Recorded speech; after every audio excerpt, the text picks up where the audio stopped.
பொள்ளாச்சி நகரத்திலே தனியார் பள்ளிகளை தொடங்கி இருக்கிறாங்க. அது மெட்ரிக் பள்ளிகளாகவும் இருக்கு, சிபிஎஸ்இ பள்ளிகளாகவும் இருக்கு, ஐசிஎஸ்இ பள்ளிகளாகவும் இருக்கு. தமிழ்நாடு அரசினுடைய அங்கீகாரம் பெற்ற பள்ளிகளுக்கு தமிழ்நாடு அரசு கட்டணங்களை தீர்மானித்து கொடுத்துருக்காங்க. அந்த கட்டணம் என்ன என்பதை வீதியில் வைக்கணும், மக்கள் பார்க்கிற அளவில் வைக்கணும், பள்ளிக்கூடத்துடைய வாயிற்கூடத்தில் நுழைவாயில் கிட்ட வைக்கணும்னு வருடம் தமிழ்நாடு அரசு இந்த பள்ளிகளை கேட்குது. ஆனால் அந்த பள்ளிகள் அவ்வாறு வெளிப்படைத்தன்மையோடு எல்லோருக்கும் தெரிந்து கொள்வதை போல வைப்பதற்கு தவறுறாங்க. அதன் விளைவு என்ன ஆகுதுன்னு கேட்டா, பெற்றோர்களிடம் அரசு தீர்மானித்து கொடுத்திருக்கிற கட்டணத்தை விட கூடுதலாக கேட்கக்கூடிய அதிகமான கட்டணத்தை வசூல் செய்கிற ஏற்பாடு இருக்குங்க.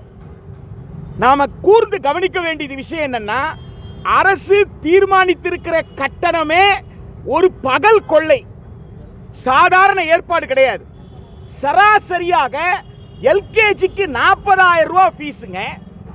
2027-28க்கு அவங்க வச்சிருக்கிற ஃபீஸை பார்த்தீங்கன்னா 89,000 வச்சிருக்காங்க ஒரு பள்ளிக்கூடத்துக்கு.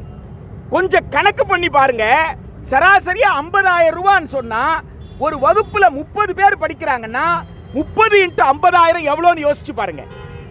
அப்படி 2 செக்ஷன் 3 செக்ஷன் இருக்குன்னா ஒரு வகுப்புக்கு எவ்வளவு வசூல் பண்றாங்கன்னு பாருங்க. எத்தனை ஆசிரியர்களுக்கு இவங்க என்ன சம்பளம் கொடுக்கறாங்க?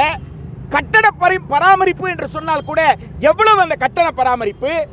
எப்படி இந்த அரசு இவ்வளவு பெரிய தொகையை ஒரு பள்ளிக்கூட வசூல் பண்றதுக்கு தீர்மானித்து கொடுத்தது என்பதே மிகப்பெரிய கேள்வி.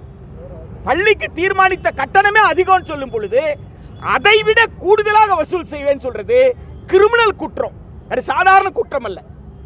அது மட்டுமல்ல, சில பள்ளிகள் என்ன செய்யறாங்கன்னா, கல்வி உரிமை சட்டத்தின் கீழே எங்களுக்கு வர வேண்டிய பணம் வரல, அந்த பணம் வந்தா கொடுத்துறோம், அது வரைக்கும் நீங்க கட்டுங்க அப்படின்னு சொல்லி கேட்கிறாங்க. அந்த மாதிரி கேட்கவே முடியாது. அரசு பணம் கொடுக்கலன்னா அரசு கிட்ட தான் கேட்கணுமே தவிர பெற்றோர்கிட்ட மாணவர்கிட்ட கட்டணம் கேட்பது என்பது நியாயம் அல்ல. எனவே இந்த ஆர்ப்பாட்டத்தின் வாயிலாக தமிழ்நாடு அரசுக்கு மாணவர்கள் கல்வி உரிமை கூட்டமைப்பு பொள்ளாச்சி முன்வைக்கக்கூடியது, தனியார் பள்ளிகளுடைய கட்டண கொள்ளையை தடுப்பதற்கு உறுதியான நடவடிக்கை எடுங்க அப்படின்னு கேட்கிறோம். அளவுக்கு அதிகமான தீர்மானிக்கப்பட்ட கட்டணத்தை குறைக்கணும்னு சொல்றோம். பள்ளிக்கூடங்கள் அரசு தீர்மானித்த கட்டணத்தை தவிர கூடுதல் கட்டணம் எந்த வகையிலும் வாங்கக்கூடாது, எதற்கும் வாங்கக்கூடாது என்பதை உறுதியோடு சொல்றோம்.